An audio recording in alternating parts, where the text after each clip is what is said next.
ప్రపంచమంతా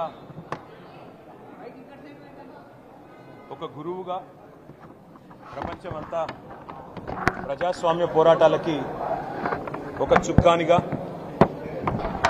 ఒక దిక్సూచిగా భావించే మహానుభావుడు, భారతదేశ స్వాతంత్ర ఉద్యమానికి నాయకత్వం వహించి సత్యాగ్రహం ద్వారా జాతిని మేల్కొల్పిన మహనీయుడు, తరతరాలకు స్ఫూర్తినిస్తూ ఒక భారతదేశమే కాదు, ఇవాళ నెల్సన్ మండేలా లాంటి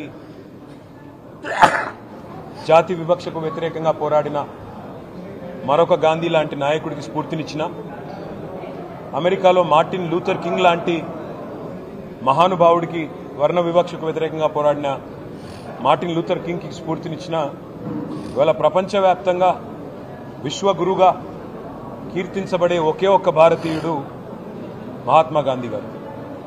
వారి 155వ జయంతి సందర్భంగా వారు చెప్పిన ఒక మాట మాత్రం నేను ఇవాళ ఇక్కడున్న రాష్ట్ర ప్రభుత్వానికి, పైన ఉన్న కేంద్ర ప్రభుత్వానికి కూడా గుర్తు చేయదలుచుకున్నాను.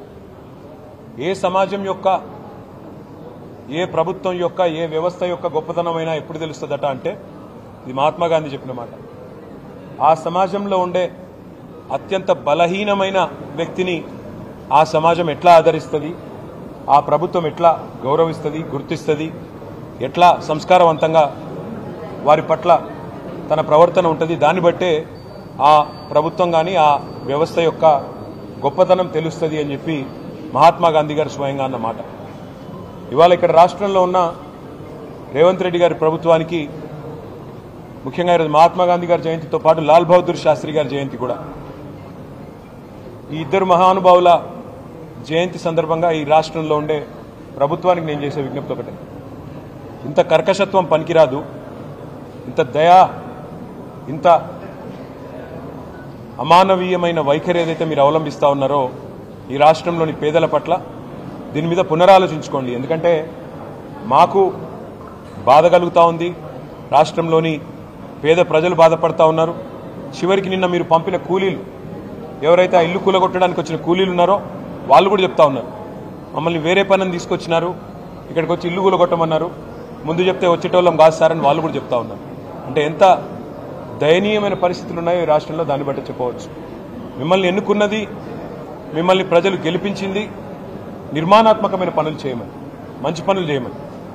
రైతు బంధు 10,000 అంటే మీరు 15,000 అన్నారు, ఆ పని చేయమని. 2,000 పెన్షన్ 4,000 చేయమని.